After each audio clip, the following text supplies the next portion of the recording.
안녕하세요. 사연을 늘 잘 듣고 있는 주부입니다. 얼마 전 저는 끔찍한 인연을 끊어내는 경험을 하게 되었어요. 정확히 말한다면 저 혼자만 겪은 일은 아니고 저희 남편과 같이 겪은 일이죠. 아마도 이번 사건으로 인해 저보다는 우리 남편이 더 고통스럽고 힘들었을 거예요. 우리가 끊어낸 인연은 다름 아닌 시어머니와 도련님이었거든요. 이 둘은 성실하고 착한 남편과는 달리 볼 때마다 좀 영악하고 속내가 시커먼 상태로 보였습니다. 왜냐면 늘 우리 남편에게 잘해주는 듯 하면서도 나중에 가서는 꼭 자기네들이 필요한 것들을 얻어내곤 했었거든요. 그러다 본인들이 원하는 걸 얻지 못할 때는 한 번씩 꼬장을 부리면서 우리 남편을 난감하게 했었고요.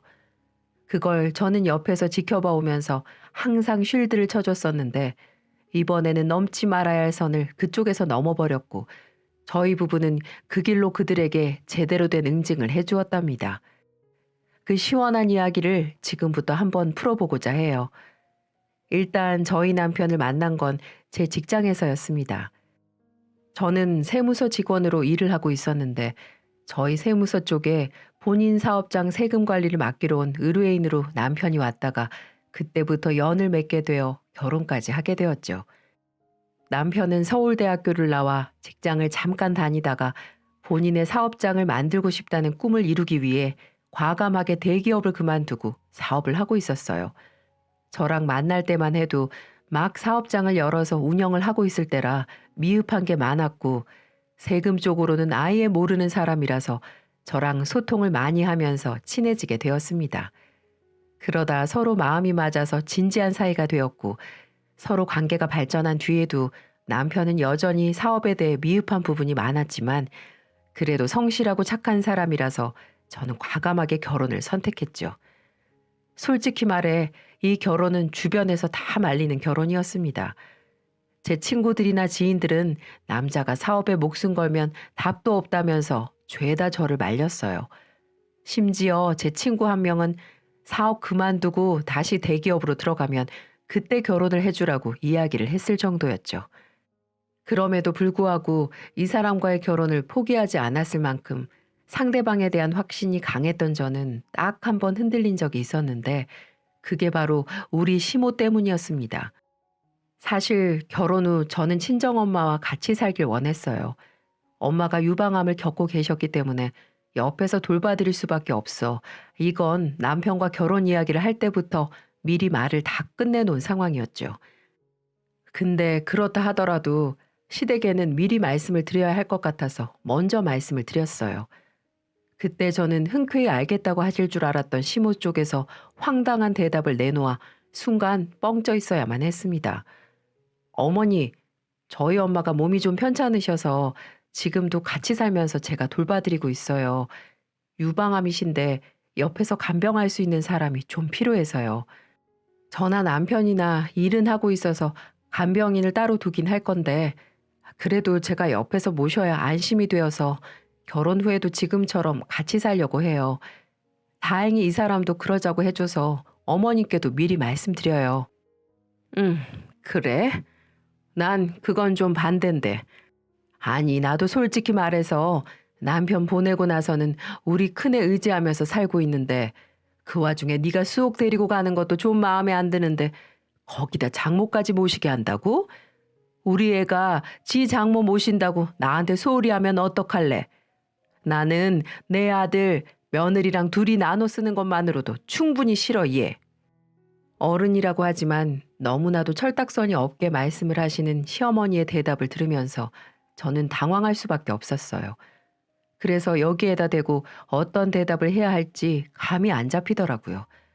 게다가 이런 이기적인 말을 서슴없이 하는 시모 밑에서 내가 남편 하나 보고 살 수 있을까 싶은 생각이 들 정도였습니다. 근데 그때 누군가의 듬직한 모습으로 인해 저는 이 결혼에 대한 확신을 다시 굳게 잡을 수 있었어요. 그리고 그 듬직한 모습을 보여준 장본인은 다름 아닌 저의 남편이었죠. 제가 당황해하고 있는 걸 본 저희 남편은 본인이 나서주어 상황을 잘 마무리해 주었던 거 있죠. 어머니, 걱정하지 마세요. 저 장가 가서도 어머니한테 효도할 거예요. 오히려 이 사람이 저보다도 더 살뜰하게 어머니 챙겨줄 거니까 걱정하지 마세요. 이 사람 저 사업한다고 해도 별 볼 일 없는 놈인데 여기까지 끌고 온 사람이에요. 그만큼 똑 부러지는 사람이니까 그런 건 걱정하지 않으셔도 돼요. 양가 두 분께 최선을 다해서 잘할게요. 남편의 현명하면서도 지혜로운 대답에 저희 시어머니는 입만 삐죽거릴 뿐 아무 말도 하지 못하셨어요. 그리고 저까지 거들어 어머니를 좀 달래드리니 그제서야 알았다. 내가 지켜볼 거야. 나 서운하게 하지 마. 라고 하시며 저희 엄마를 모시고 사는 걸 허락해 주시더라고요. 이게 이렇게까지 할 일인가 싶기는 했지만 그래도 어쨌든 찝찝함 없이 시어머니의 동의하에 엄마를 모시고 살 수 있어 마음은 편했습니다. 결혼을 하고 나서 남편은 제 뒷바라지를 받으며 더욱 활발하게 사업에 전념하며 지냈어요. 하지만 아무리 열심을 낸다고 해도 결혼 전에 잘 안 되었던 사업이 결혼 후라고 잘 되지는 않더라고요. 대신에 남편은 겨우 3인 회사를 운영하면서 간신히 직원들 월급을 챙겨주고 저희 집에 넉넉하진 않더라도 어느 정도 보탤 수 있는 생활비 정도는 벌어왔습니다. 저는 그걸로 만족하기로 했어요. 사실 결혼 전부터 저는 남편이 혹시라도 돈을 못 벌어온다고 하더라도 모든 것을 다 감안할 생각이었어요. 그만큼 이 사람을 사랑했죠. 게다가 혼자서만 고군분투하며 운영을 하던 회사를 2명의 직원이 생길 만큼 성장시켰으니 앞으로도 더 발전 가능성이 있을 거라 믿어 의심치 않았어요. 하지만 그건 저의 큰 바람일 뿐이었을까요? 남편의 사업은 갑작스럽게 하향세를 맞게 되어 버렸습니다. 직원 중에 한 명이 남편이 다 차려놓은 밥상에 숟가락만 턱하니 얹어놓고는 그 밥상을 통째로 뺏어가 버렸거든요. 남편의 회사는 광고회사였는데 기업이나 홍보를 원하는 업체와 연결을 해주는 중간다리 역할을 하는 회사였어요. 근데 이 중에서 회사 운영의 8할을 차지하고 있는 굵직한 거래처들과 SNS 인플루언스를 뺏어가 자기 광고 회사를 따로 차려버린 거죠. 그렇게 직원에게 배신을 당한 남편은 큰 좌절을 맛보고는 사업을 일으킬 힘도 없이 집에서만 뒹굴거리며 마음을 추스르지 못하고 있었어요. 그런 모습을 보고 있던 저는 답답하기도 하고 속상한 마음에 참고 참다가 남편에게 소리를 질러버렸죠. 당신 언제까지 그렇게 얼굴 죽상으로 하고 있을 거야? 다시 일어날 생각을 해야지. 재기 안 해? 이대로 포기할 거야? 사업을 다시 못하겠으면 그냥 접고 일반 회사로 들어가.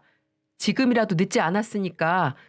사업하다 보면 이런 일 저런 일 겪는 건 당연한 건데 언제까지 그렇게 힘들어하면서 집에만 있을 거야? 내 생각은 안 해? 우리 애기는, 우리 엄마는. 저는 한 살배기 자신의 딸도 생각하지 않고 가장으로서의 책임을 다하지 않는 남편의 태도에 화가 났었기 때문에 답답한 마음을 담아 힘없이 축 늘어져 있는 남편에게 소리를 질렀더랬죠. 하지만 그렇게 한 번 했다가 저는 등짝 스매싱을 제대로 맞아야만 했습니다.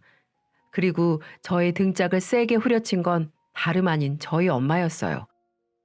이 기집애가 지 서방한테 못하는 말이 없어. 예, 사업하면서 겪는 이런 일 저런 일은 뭐 당하면 아무렇지도 않아야 하는 거야? 당연하게 받아야 해? 다른 것도 아니고 믿었던 직원한테 배신당해서 저렇게 힘들어하고 있는데 위로는 못해줄 망정. 네가 참아주면 얼마나 참아줬다고 힘들어하고 있는 니네 서방한테 언성을 높이긴. 너나 잘해 이거사. 나는 널 그렇게 매정한 인간으로 안 키웠어. 한 번만 더 우리 사위한테 소리만 질러봐 아주. 내 딸이라도 가만 안 둬. 엄마는 되려 저보다 저의 남편의 편을 들면서 호되게 저를 나무라셨어요. 평소에 둘의 사이가 좋은 건 알고 있었지만 이 정도로 각별해 엄마가 남편을 생각하는 줄은 모르고 있었습니다. 사실 결혼하고 엄마와 같이 살면서 저희 엄마와 남편은 저보다도 더 둘을 알뜰살뜰하게 챙기며 화목하게 지냈어요. 그리고 이 둘이 이렇게 서로를 위하게 된 계기가 있었는데요. 결혼 후 이상하게 어색한 남편과 시어머니의 모습을 보면서 한 번은 제가 조심스럽게 어머니와 무슨 일이 있었냐며 물었던 적이 있었습니다. 왜냐하면 가끔 시댁에 방문을 하면 시어머니는 도련님은 알뜰살뜰하게 챙겼지만 장남인 우리 남편은 본체만체 한 적이 많으셨거든요. 그러다가도 꼭 돈 얘기를 할 때만 좀 살뜰하게 챙기고 그 외에는 쌩하게 대하면서 도련이만 챙기는 모습을 많이 봤죠. 그래서 남편에게 물었던 거였어요. 근데 당시에는 그냥 아무것도 없었다며 얼버무리던 그가 엄마와 저, 남편과 이렇게 셋이 앉아 간만에 집에서 도란도란 이야기를 하고 있는데 그때 저랑 남편은 술이 좀 들어가 있는 상황이었어요. 근데 그때 남편이 펑펑 울며 본인의 이야기를 꺼내더라고요. 장모님, 죄송합니다. 여보, 미안해, 정말. 실은 제가 결혼 전에 미리 말씀을 드렸어야 했는데, 그러질 못했어요. 저 사실 숨기고 있던 사실이 하나 있습니다. 사실 지금 어머니가 제 친어머니가 아니셔요. 친어머니는 제가 초등학교 때 이미 돌아가셨고, 아버지가 나중에 새장가를 드셨는데, 그게 바로 지금의 제 어머니입니다. 친어머니 돌아가시고 나서 초등학교 내내 참 외롭게 지냈어요. 아버지도 친어머니를 잃고 방황을 오래 하시느라 저를 돌보지 못했었는데 재혼하시면서 다시 생기를 되찾으셨죠. 저도 한참 외로움을 겪다가 엄마랑 남동생이 순식간에 생기니까 좋더라고요. 물론 그 사람들이 나한테 그렇게 살갑게 대하지 않았지만 저는 그저 좋았습니다. 내 옆에 누군가가 있다는 것만으로도 좋았어요. 그래서 지금까지 잘 지냈는데, 아니, 지냈다고 생각했는데, 실은 어머니의 손길이 저한테는 그렇게 따뜻하지 않았어서 참 힘들기도 하대요. 아버지 돌아가시고 나서는 더 제가 손을 놓으면 남남이 되어버릴 것 같아서 악착같이 붙잡고 있었어요. 근데 참 지칩니다. 참 힘들어요, 이 관계가. 근데 가족이 없는 저의 삶이 더 힘들 것 같아서 이렇게 간신히 붙잡고 있습니다. 남편은 펑펑 울면서 어릴 때 상처를 꺼내며 지금 시어머니와의 관계를 고백하는데 그때 저랑 저희 엄마도 같이 울면서 남편을 껴안아 주었어요. 그리고는 저희 엄마가 친어머니가 못다 준 사랑을 다 해주겠다고 이야기하시며 남편을 보듬어 주었고 그때부터 이 둘은 애틋한 관계가 되었던 거죠. 그래서 이날도 엄마는 저를 혼내키고 나서는 밖에서 얼른 나가 맥주나 몇 캔 사오라고 시키시고는 제가 사가지고 들어오자마자 바로 한 캔을 따서 남편에게 건네주셨습니다. 자, 자네, 얼른 이거 먹고 일어나. 힘들지? 근데 그러면서 배우는 게 인생 아니겠는가? 앞으로 사업하면서 더 큰 일도 있을 수 있는데 그거 다 이겨낼 수 있는 힘 얻는 시간이라고 생각하자고. 요즘 젊은 사람들 말대로 경험치 쌓는 거라고 여겨. 자, 어여 한 잔 해. 얼른 한 잔 하고 탈탈 털고 일어나자. 우리 예쁜 사위. 엄마는 남편을 다독여 주었고 남편은 제가 성깔을 부려대도 못 일어나다가 엄마의 위로를 통해서 다시 힘을 얻은 듯 했어요. 그리고 그 길로 다시 나가서 주저앉은 사업을 다시 일으키기 위해 노력하기 시작했죠.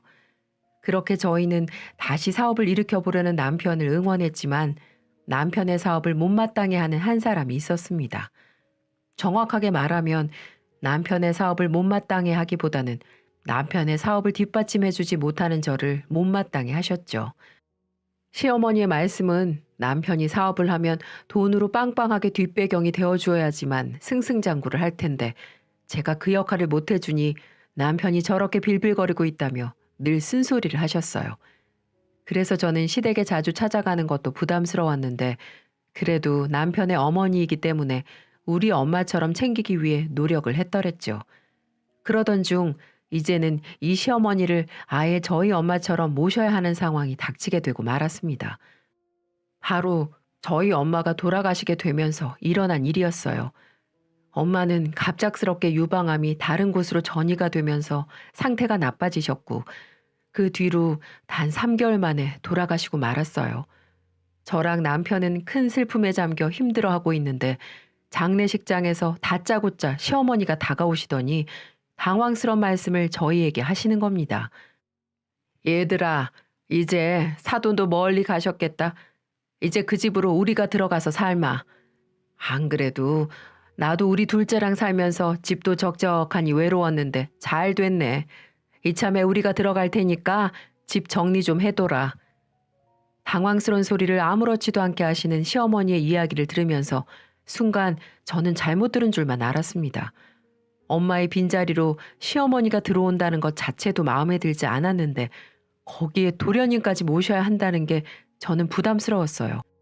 근데 거기에서 제가 바로 싫다고 할 수 없었던 게 남편은 결혼하자마자 신혼도 없이 살아야 하는데도 불구하고 아무 불평 없이 저희 엄마를 봉양해 주었기 때문에 저 역시도 남편이 그랬던 것처럼 남편의 어머니를 모시는 게 맞았어요.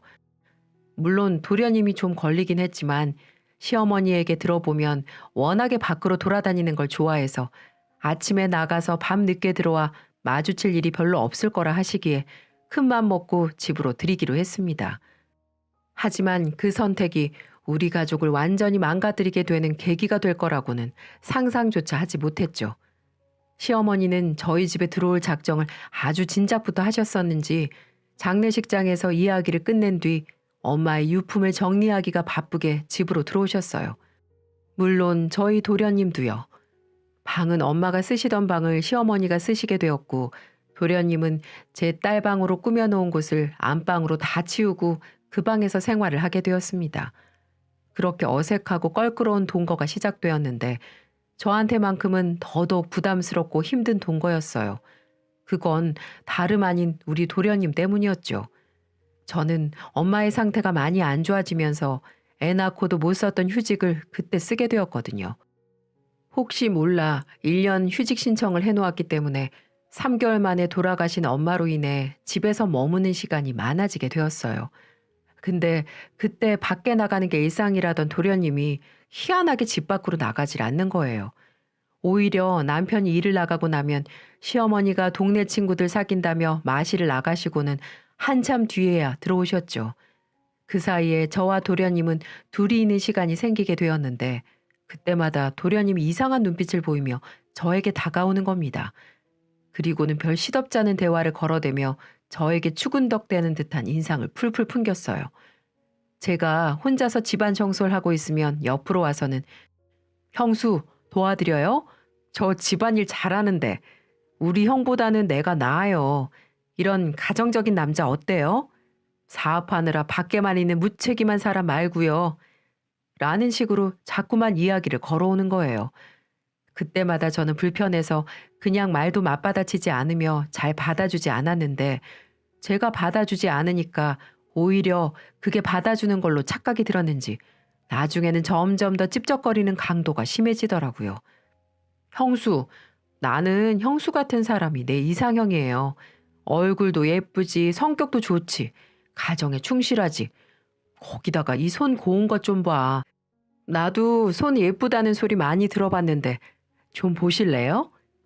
라는 식으로 굉장히 추파를 던지는 말을 강도 높게 하거나 한 번씩 제 몸까지 터치를 하는 통에 저는 참고 참다가 도련님에게 화를 내버렸습니다. 사실 이것도 제가 순화를 시켜서 한 이야기이기 때문에 실제로는 선을 넘어가는 농담이 지나치게 컸어요. 그래서 한번 따끔하게 이야기할 필요가 있다 싶어 질러버렸죠. 도련님, 그거 지금 저한테 할 말 아닌 거 아시죠? 도련님 말대로 저 도련님 형수 되는 사람인데 어디서 자꾸 그딴 저질스러운 말을 하는 거예요? 그리고 도련님은 일 안 나가세요?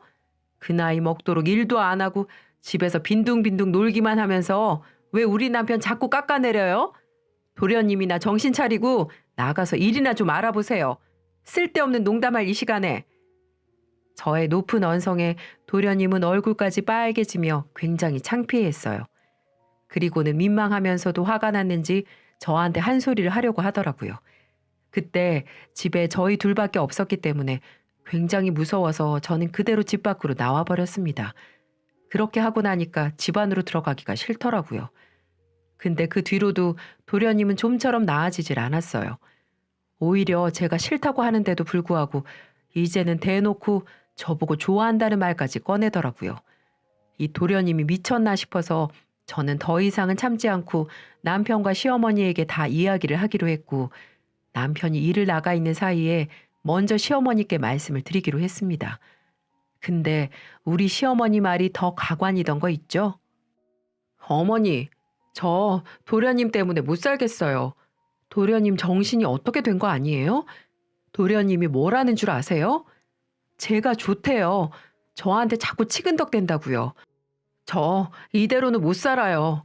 어머님이 도련님을 출가시키시던지 좀 어떻게 해주세요. 어머, 얘, 우리 둘째가 어때서? 내가 보니까 너는 우리 첫째보다 둘째가 더 어울려, 얘. 그러지 말고 우리 둘째는 어떠니? 내가 보기엔 너한테 딱인데 말이야.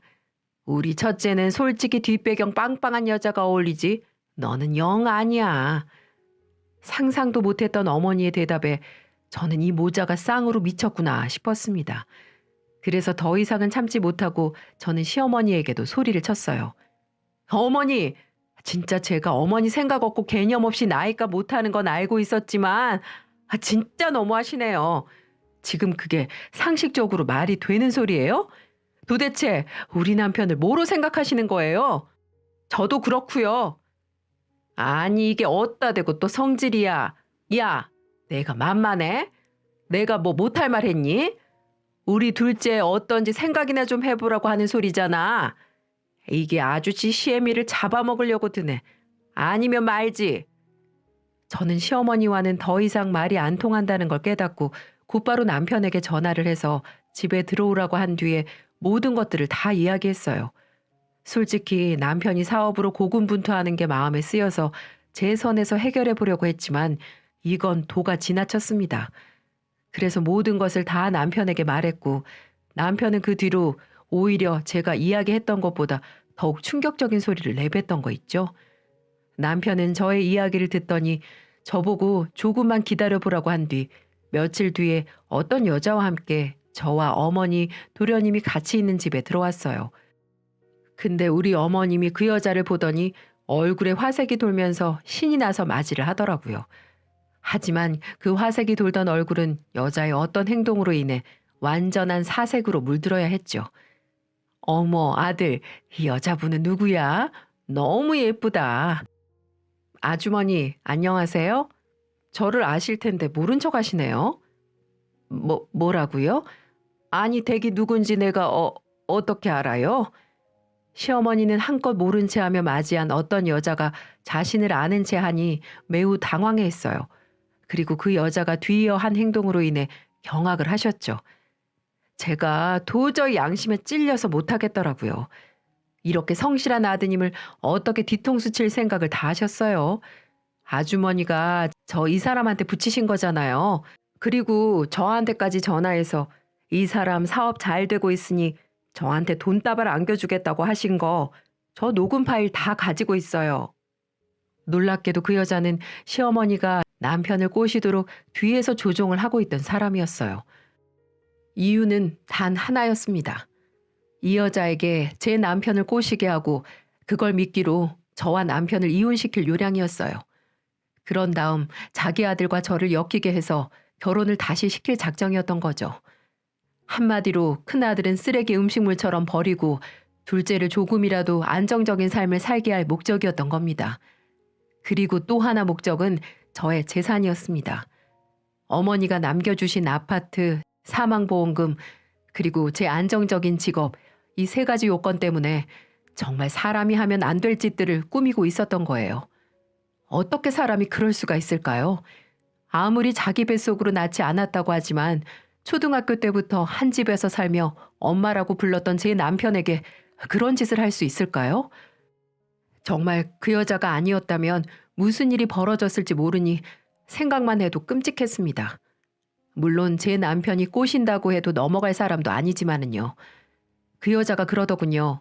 아무리 꼬시려고 해도 관심을 가져주지 않아 포기할 수밖에 없었다고요. 그러면서 심성 좋은 사람인 걸 알고 고백을 하게 됐다면서 말이죠. 이런 남편에게 그 두 년놈들이 사기를 치려고 했으니 저는 도저히 참을 수가 없었습니다. 모든 것들이 다 폭로된 상황에서 시어머니는 발광을 하기 시작했습니다. 야, 이 웃기지도 않는 게 증거 있어? 증거 있냐고. 내가 너한테 우리 아들 꼬시라고 말한 증거 있냐고. 이 아줌마 진짜 멍청한 것 좀 보게. 내가 좀 전에 말하지 않았어요? 녹음 파일 다 가지고 있다고. 아줌마가 나한테 전화해서 짓거리 모든 내용들이랑 대화 내용들 다 내가 녹음해뒀다고. 당신 빼도 박도 못해, 이제. 어머니, 아니, 아주머니, 내가 평생을 지켜보겠다고 애쓴 결과가 이래서 참 씁쓸합니다. 근데 나 이제 당신 내 어머니로 못 두겠어. 그러니까 당장 저 자식 데리고 우리 집에선 나가. 못 나가. 싫어. 절대 못 나가. 형, 나도 엄마가 시켜서 한 거야. 나는 아무 잘못 없어. 나도 피해자라고. 저희 남편은 아예 이 사람들과 인연까지 끊을 생각을 하고 있었어요. 그래서 그 길로 이들을 다 내쫓고는 아예 인연을 끊어버리고 살았어요. 못 나가겠다고 버티는 사람들을 경찰에 신고해서 내쫓아버리고 저와 남편, 그 여자는 셋이 집에 남게 되었는데 그 여자가 무릎까지 꿇으며 저희에게 사과를 하더라고요. 미안했습니다. 멍청하게 행동했어요. 용서해 주세요. 됐습니다. 양심껏 저한테 다 말씀해 주셨으니 그걸로 됐어요. 저희 부부는 진심으로 사과하는 그 여자의 사과를 받아주었어요. 그리고 저는 경찰서에 신고했습니다. 그 사람들이 처벌을 받든 받지 않든 우선 녹음 증거가 있기 때문에 고소장을 제출했어요. 남편과 같이 가서 조사도 받고 왔고요. 하지만 그 두 년놈들은 경찰서에 와서 조사를 받으라고 해도 출석을 계속 미루고 있다고 하더군요. 그래서 이렇게 출석을 미루면 사건이 종결되는 거 아니냐고 물어보니 고의적으로 피하는 걸로 인정이 되면 본인들이 알아서 검찰에 넘긴다고 했습니다. 그래서 저희는 지금 결과가 어떻게 떨어질지 기다리고 있는 상황입니다.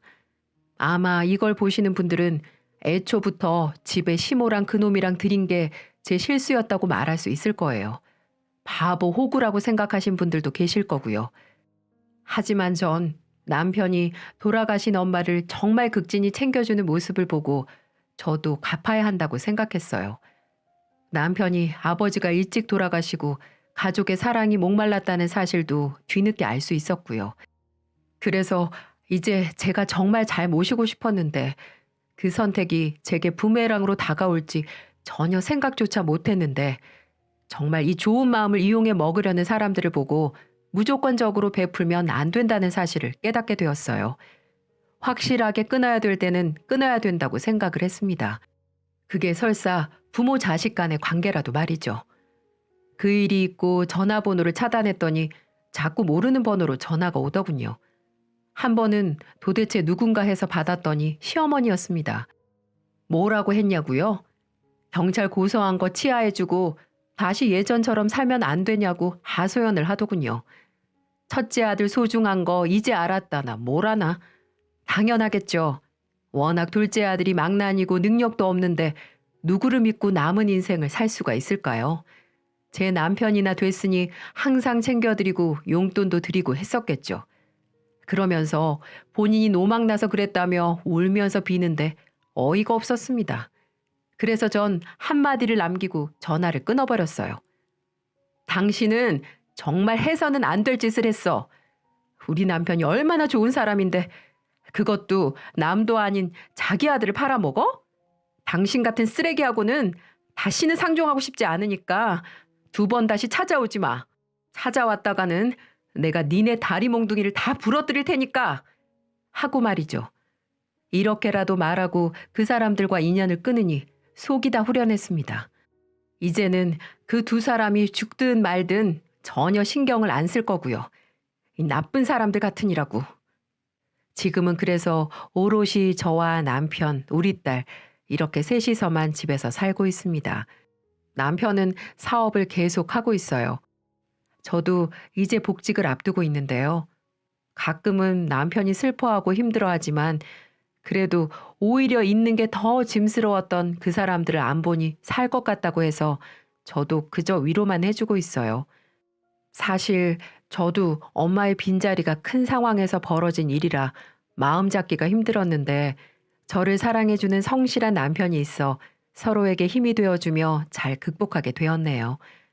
누군가를 조금의 의심도 없이 완전히 믿게 되면 그 결과는 2가지 중에 하나라고 해요.